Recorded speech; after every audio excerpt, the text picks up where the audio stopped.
Welcome to Grew with Portia, the podcast that uncovers the hidden treasures within grief. I'm your host, Portia the producer, and I'm inviting you to join me on a transformative journey where we will exchange laughter, of course the best medicine of them all, reflect on cherished memories. Remember that time that the little boy grabbed my hand instead of his mother's at the amusement park? Yikes. And of course, discover gratitude while navigating one of life's hardest challenges, loss. So get ready to grow with me, Portia the producer. Let's dive in.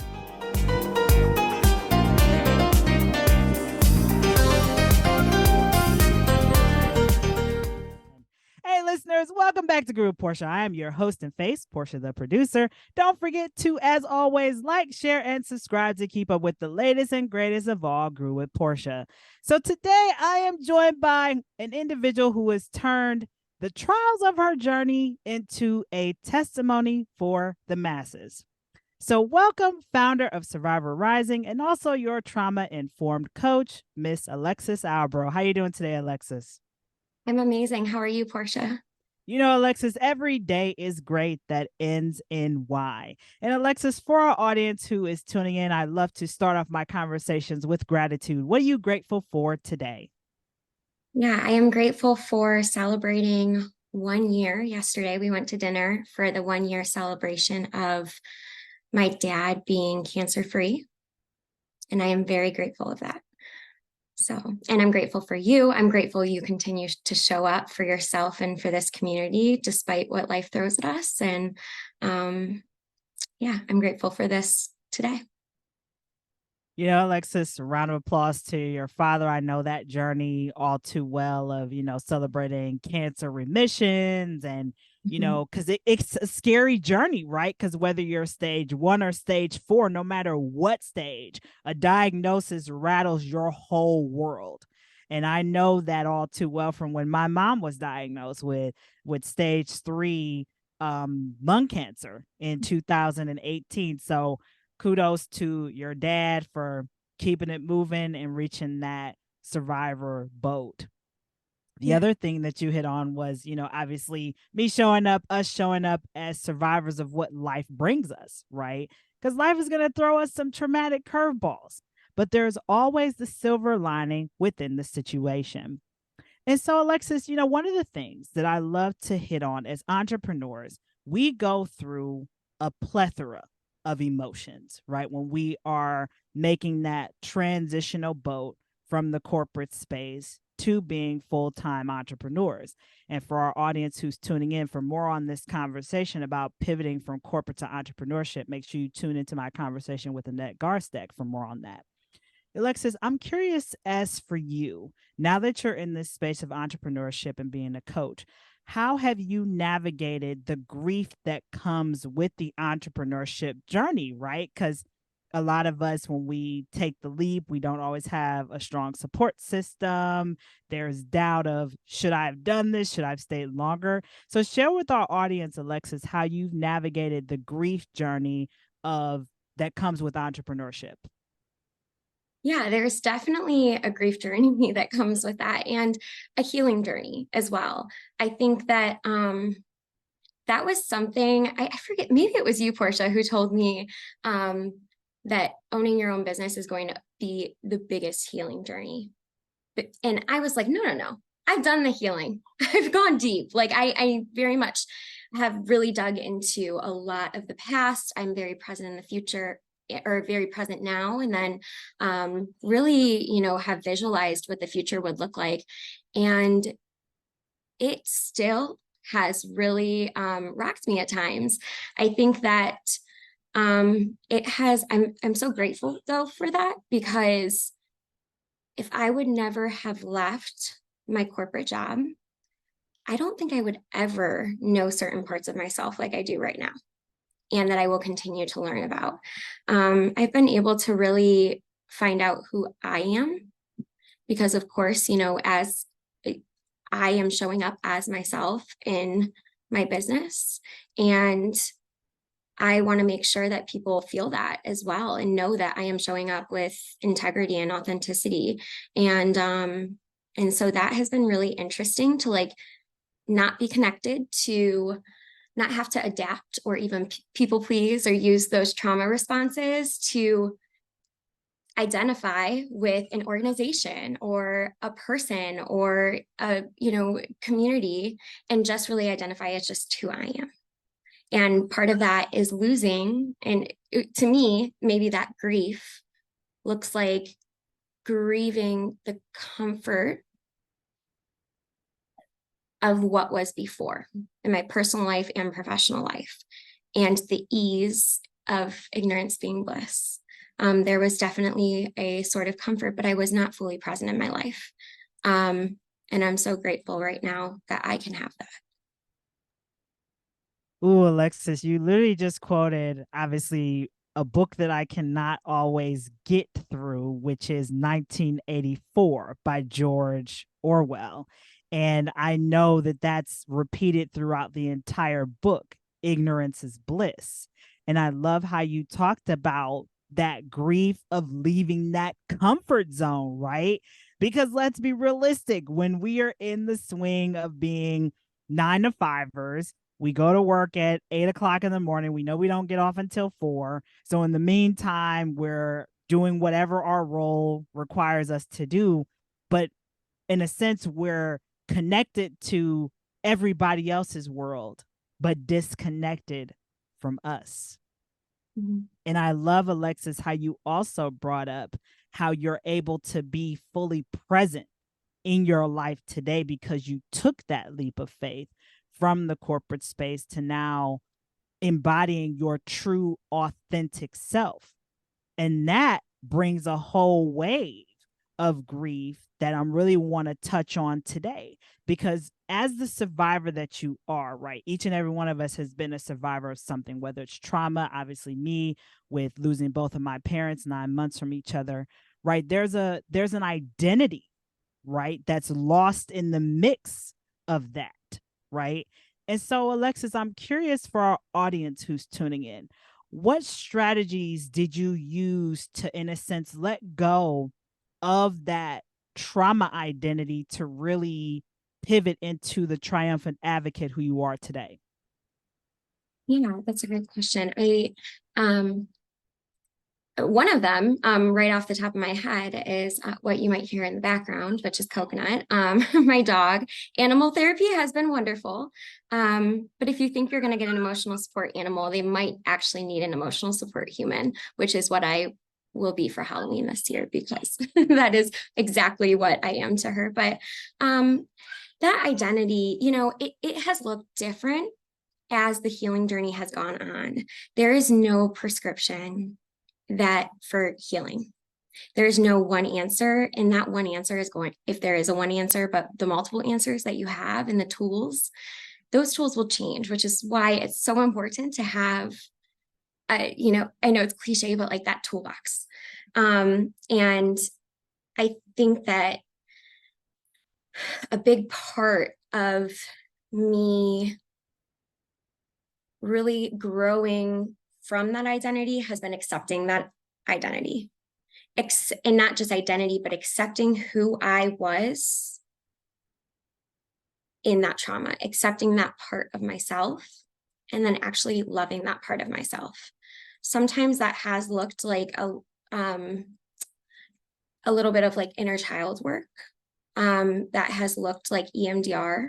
That has looked like multiple different types of healing modalities. It has looked like coaching, and that's been a more recent shift. So that is kind of the part of myself where I'm like, hey, I understand, and I've really been able to honor my inner child. I've been able to honor the person who I was when I was acting in ways, or I was behaving in ways, or feeling certain things that were keeping me alive. Like my brain, my body has always just kept me alive, and I need to thank it for that. And even though maybe circumstances didn't, show up how they needed to, or if I did put myself in harm's way, which I did, I know that at that time I was doing what I needed to do. And so honoring that has been one thing. Honoring the present has been that next part of like really being able to just grow from that identity and move away from just identifying with the trauma rather than working with the trauma.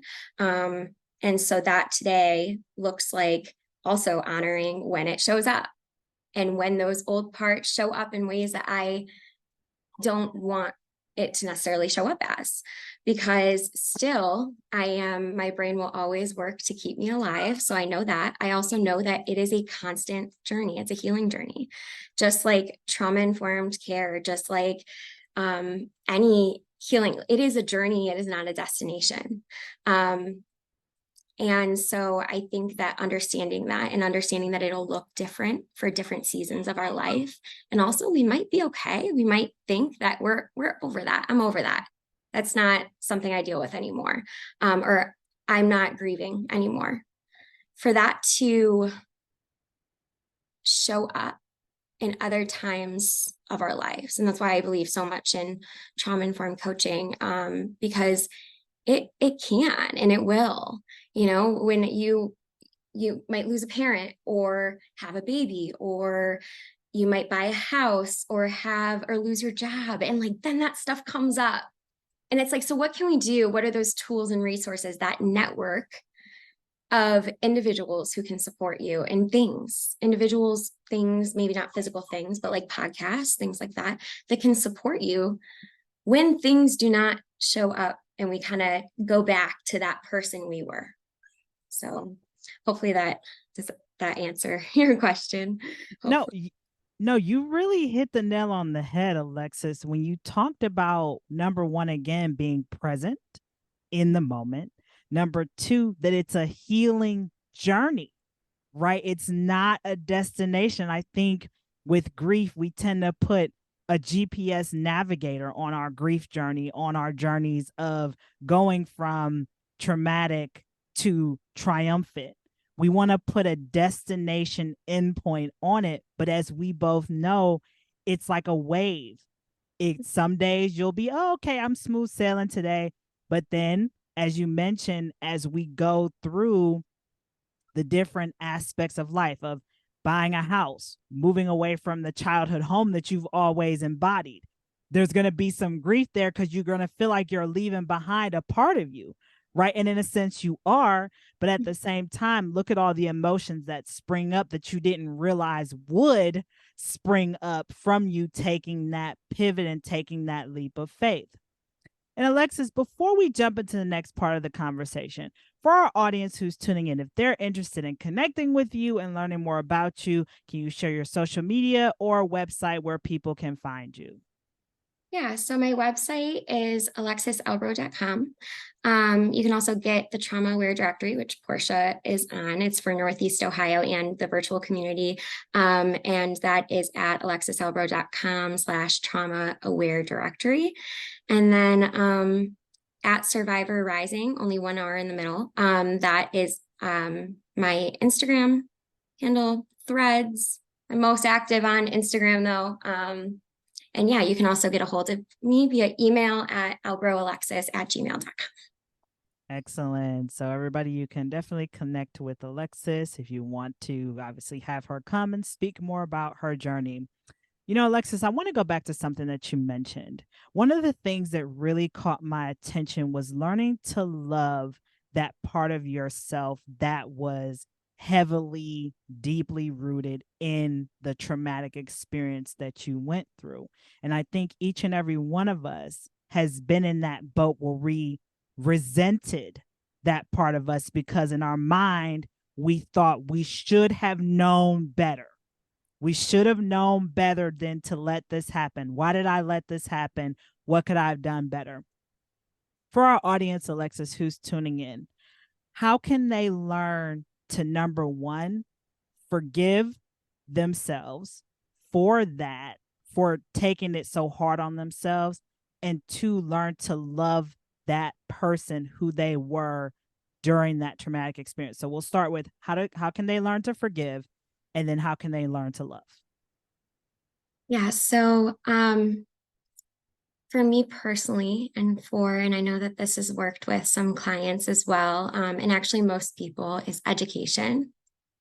And it is especially helpful if you are a curious person, a lifelong learner. And I know, Portia, you definitely, our conversations have really been very much like this, where it's about learning about yourself, and it's about learning not necessarily even why, but it's about learning.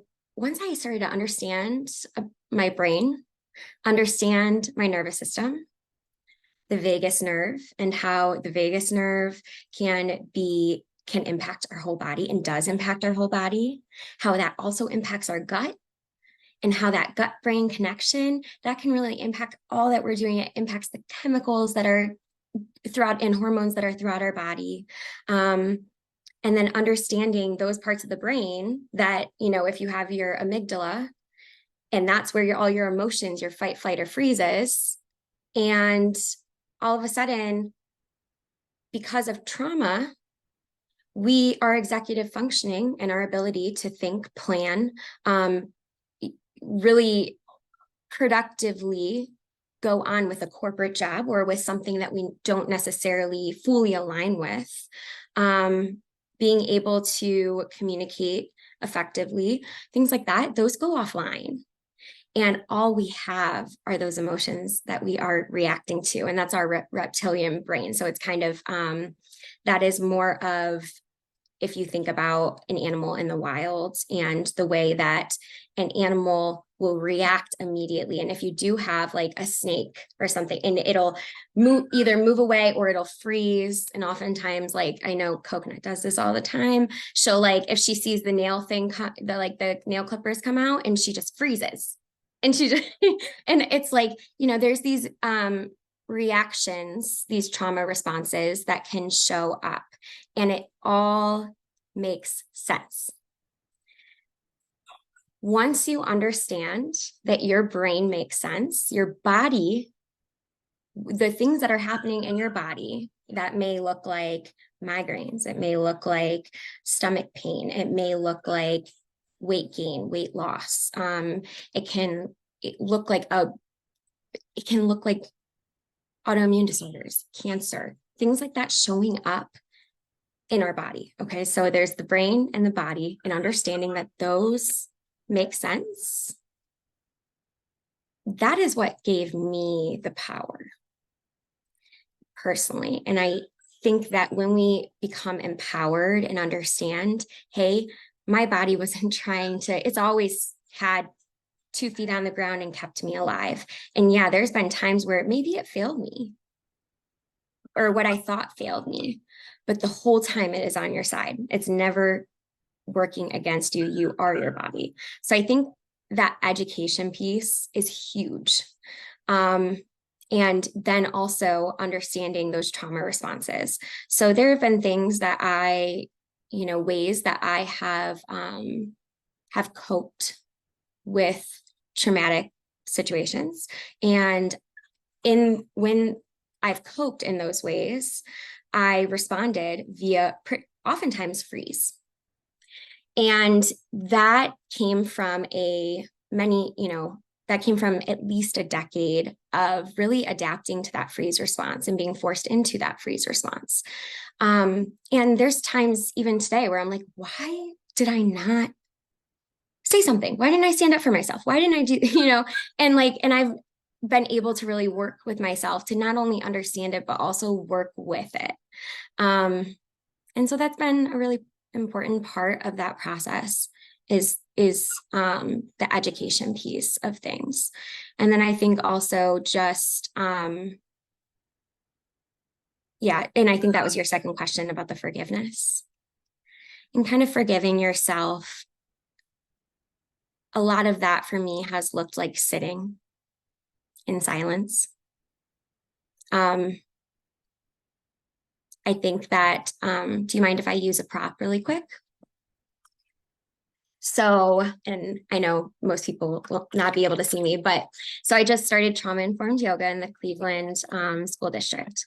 And this is just something that we utilize, and it's sparkles in a jar for those who can't see me. And as life shakes it up, right? Things happen and things get difficult. But as we rest, as we reflect, as we do our gratitude, when we really sit with those emotions and actually feel, we start to see that things get a little bit more clear.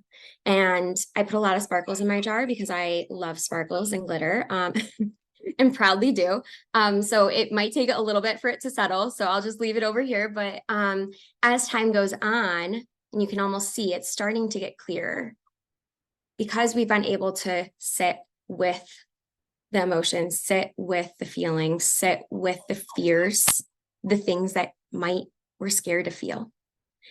Everything starts to make sense. And that person, once it all makes sense, we can forgive that person. We can see that person for who they are and what they needed at that time.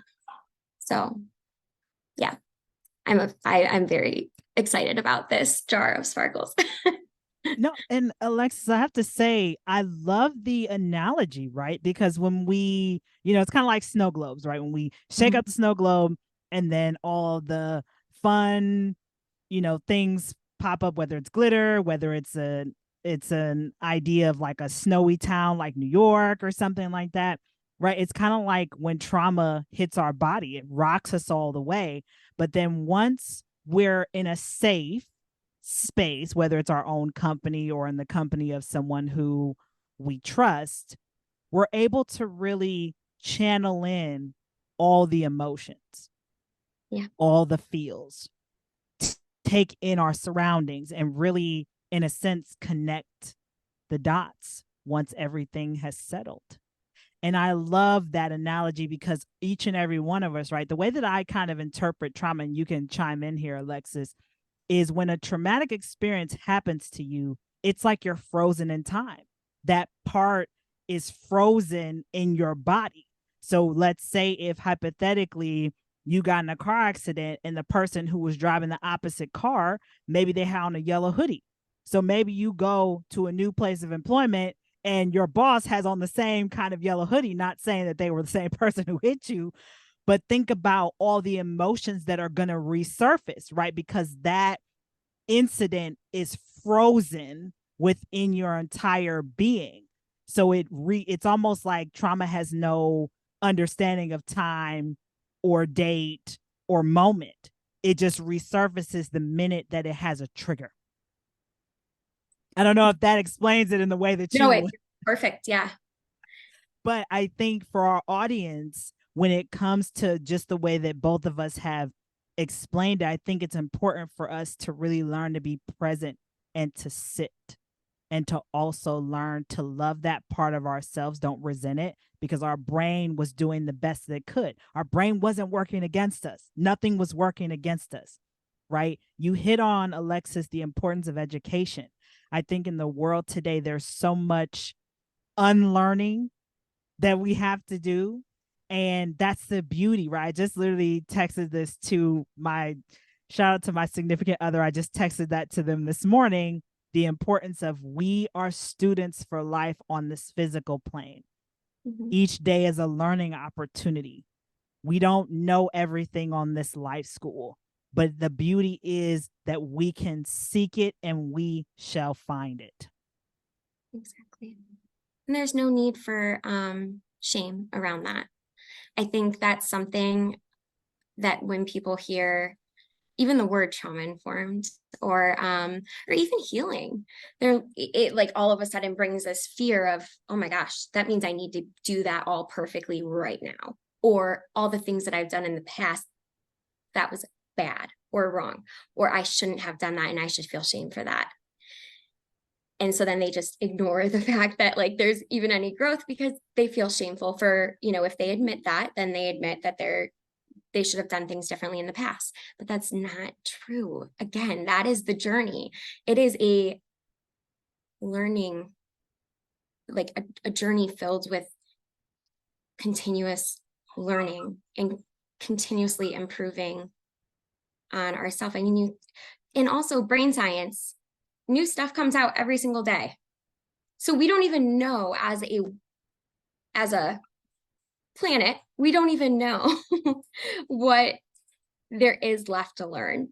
And so I think that that's kind of interesting too, because there's always new information being out there. Well, of course, our thoughts, our opinions are the way we adapt. And that's a big part of like trauma-informed care as a whole. And that's in trauma aware, being trauma aware as well, is understanding that we don't know everything, and each person is also different, and it's going to look different, and we need to hold that compassion, not just for other people, but for ourselves, more importantly. So, and safety, that was a big, I don't even know how I haven't even said the word safety yet, because that's I shout it from the rooftops, but thank you for bringing that up too. That's a huge part of, we need to find safety to be able to even rise above. And that may not even look like physical safety, but it's a felt sense of safety. When we feel safe in our body, when we feel safe as who we are able to really grow from that, move forward, and honor that person. But when we're really just trying to be safe, and if you think of Maslow's hierarchy of needs, that is, right at the bottom, that's the foundation. If we don't have that, we can't really step up into anything else. And so that's a huge priority. And that's also a part that's, it's hard because that's not always accessible. 100%. And let's be realistic. That's a conversation for another day, Alexis, about learning what it means to feel safe and even getting to that space in your life, because that's a whole journey in itself, especially when you're going through grief. That's a whole different topic I'm not going to touch on today, because we'll be here for a whole day talking about that. Alexis, I thank you so much for coming on and sharing so much with our audience today. If you can, again, share your social media and website for our audience to connect with you and learn more about you. Yeah, so you can find me on Instagram at Survivor Rising, 1 R in the middle. I'm also on Threads a little bit here and there, and then LinkedIn, Alexis Albro. AlexisAlbro.com is where you can find my website and get a hold of me at albroalexis@gmail.com. Excellent, excellent. Well, everybody, that was our trauma-informed coach, Miss Alexis Albro, that you heard from. And that concludes another episode of Grew with Portia, season number 2. Thanks for listening. Peace and hair grease, everybody. Thank you so much for tuning in to Grew with Portia.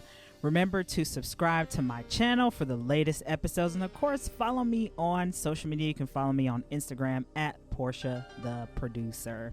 Anyway, guys, until we meet again, peace and hair grease.